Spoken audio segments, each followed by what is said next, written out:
দর্শক আসসালামু আলাইকুম। আমি ডক্টর আহমেদ নাজমুল আনাম, শিশু কিশোর নবজাতক এবং শিশু হৃদরোগ বিশেষজ্ঞ এবং সহযোগী অধ্যাপক বরাবরের মধ্যে আপনাদের সবাইকে স্বাগতম জানাচ্ছি। দর্শক, আপনারা জানেন যে আমি বলেছি যে বাংলাদেশে শিশু কার্ডিওলজিস্ট সংখ্যা অনেক কম। আমরা মাত্র গুটি কয়েকজন আছি যারা শিশু বিশেষজ্ঞ, তার পাশাপাশি শিশু কার্ডিওলজিস্ট। এবং বাবুদের হার্টের রোগ নিয়ে কিন্তু অনেক কম আলাপ হয় এবং এটা নিয়ে আসলে আলাপ হয় না বললেই চলে। এবং আপনারা যখন ইউটিউবে বিভিন্ন ভিডিও দেখবেন যে বাবুদের হার্ট নিয়ে তেমন কিন্তু কোনো ভিডিও আমি দেখি না। কারণ আসলে কারণ একটাই, তার মানে ডাক্তাররা জানেন না তা কিন্তু নয়, কিন্তু যে যেটা চর্চা করে সে সেটাই বলতে চায়। যেহেতু আমি শিশু বিষয়ের পাশাপাশি শিশু হার্টের ডাক্তার, এবং আমি আপনাদের বিভিন্ন ব্যাপারে আমি আপনাদের বারবার মনে করে দিচ্ছি, কখন আপনি ভাববেন আপনার হার্টের সমস্যা আছে, তার মধ্যে একটি ব্যাপার আমি বারবার মনে করেছি, যে সমস্ত বাবুদের ওজন বাড়ছে না তাদেরকে আমরা বলবো যে অবশ্যই একজন শিশু কার্ডিওলজিস্টকে, মা বাবাকে অবশ্যই তার বাবুকে নিয়ে যেতে হবে এবং দেখাতে হবে তার হার্টে কোনো সমস্যা আছে কিনা। জি দর্শক, আমি সবসময় বলি যে বাবুর ওজন না বাড়ার পিছনে বাবুর হার্টের কোনো সমস্যা আছে কিনা অবশ্যই আপনাকে খতিয়ে দেখতে হবে। আপনি যখন দেখবেন, আপনি অনেক সময় আমাদের কাছে মারা বলেন, স্যার অনেক কিছু খাওয়াই, এমন না আমার বাচ্চা খায় না, খায়ও স্যার, এরপর ওজন বাড়ছে না। তাহলে আমি বুঝি না স্যার, সব ভিটামিন বাজারে সব ভিটামিন খাওয়ানো শেষ, কত ডাক্তার দেখাইলাম স্যার, কিন্তু দেখা গেল তার হার্টে একটা ফুটা আছে। আমি বলছি না ওজন না বাড়লেই তার হার্টে ফুটা থাকবে, সেটাও কিন্তু নয়। কিন্তু সেই ফুটাটা যদি আপনার বাবুই থেকে থাকে, আপনি শুধু শুধু ঘুরে ঘুরে বেড়াচ্ছেন রোগ ডায়াগনোসিস না করে, তাহলে কিন্তু সমস্যাই, তাই না? তো সুতরাং আমি এই কথাটাই বলি যে বালতিতে ফুটা থাকলে তো পানি ঢেলে লাভ হবে না, আগে বালতির ফুটা বন্ধ করতে হবে, তারপর পানি ঢালবেন। তো এইটাই আমি বলতে চাই, রোগের ডায়াগনোসিস করতে হবে। আন্দাজে ভিটামিন খাইয়ে কোনো সমাধান নাই, এবং ভিটামিন খেয়ে কখনো ওজন বাড়ে না, এই ব্যাপারে আপনাকে মাথায় রাখতে হবে। তো আজকে যেটা আমি আপনাদের জানাতে চাই যে বাবুদের হার্টের ফুটা থাকলে কেন ওজন বাড়ে না।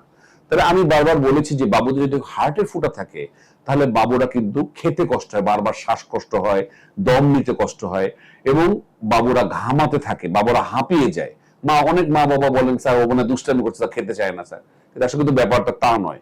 বাবুর এই যে কষ্টগুলো, এইটা পূরণের জন্য শরীর চেষ্টা করে তার যে শক্তিগুলো সব ওই হার্টের ওই সমস্ত কার্যকলাপে দেওয়ার জন্য। তাহলে শরীর চেষ্টা করে আপনার বাবুর যে শ্বাস নিতে কষ্ট হচ্ছে, তার ফুসফুসের মাসেলে তখন রক্ত সাপ্লাই বা অক্সিজেন বেশি দিতে হয়, বা যে সমস্ত কাজে মেটাবলিজম বেড়ে যায়, সেই জায়গায় আপনার বাবুর শক্তিটা কনজিউম হয়ে যায়, মানে খরচ হয়ে যায়, যার ফলে তার যে গ্রোথ, যে ডেভেলপমেন্ট, সেখানে কিন্তু শক্তি আর দেওয়ার মতো ক্ষমতা থাকে না। মানে আপনি আপনার বাসায় একটা ধরেন বাজেট চিন্তা করেন, যে দেখা যায় ওই সারা বছর ঠান্ডা কাশি বা স্কুলের বাজেট বা বাজারের বাজেট করতে গিয়ে আপনার আর অন্য কোনো বাজেটে টাকাই নেই। ব্যাপারটা ঠিক এরকম। দেখা যাচ্ছে বাবুর এই ঠান্ডা কাশির জন্য যে এফোর্ট দিতে হচ্ছে, সেখানে শক্তি খরচ করতে হচ্ছে বেশি, যার ফলে গ্রোথের জন্য আর শরীরের নিজস্ব শক্তি থাকছে না, আপনি যতই খাওয়াচ্ছেন লাভ হচ্ছে না। এটাই হলো মূল কারণ। তাহলে আপনার বাবু যদি হার্টের ফুটার কারণে ওজন না বাড়ে, তাহলে আপনাকে অবশ্যই শিশু কার্ডিওলজিস্টের কাছে যেতে হবে।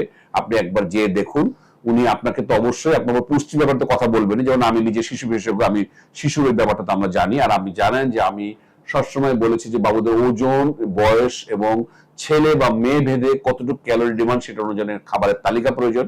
সেই খাবারের তালিকা অনুযায়ী কিন্তু খাওয়ালে বাবুদের ওজন বাড়ে। সেই সাথে অবশ্যই আমি দেখে দেব বাবুদের হার্টে কোনো ফুটা আছে কিনা, বা হার্টে অন্য কোনো সমস্যা আছে কিনা। ফুটার বাইরে অনেক সমস্যা বাবুদের থাকতে পারে। তো আপনারা জানেন যে আগের দিনে আসলে এগুলো জানাই যেত না। তো আগের দিনে নিউমোনিয়া বলে বলতে, যে বাবুর যে বারবার নিউমোনিয়া হচ্ছে, কিন্তু ওই যে বারবার আমি মনে করে দিই, যদি কোনো বাবুর ওজন না বাড়ে, বারবার নিউমোনিয়া হয়, বারবার ঠান্ডা কাশি লেগেই আছে, বাবুর হাইট বাড়ছে না, আপনাকে খুঁজে দেখতে হবে বাবুর হার্টে কোনো সমস্যা আছে কিনা।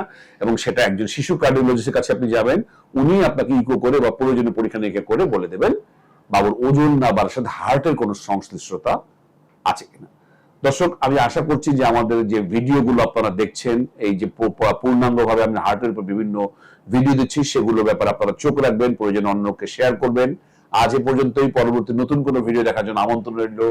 সেই পর্যন্ত বরাবরের মতোই আল্লাহ হাফেজ।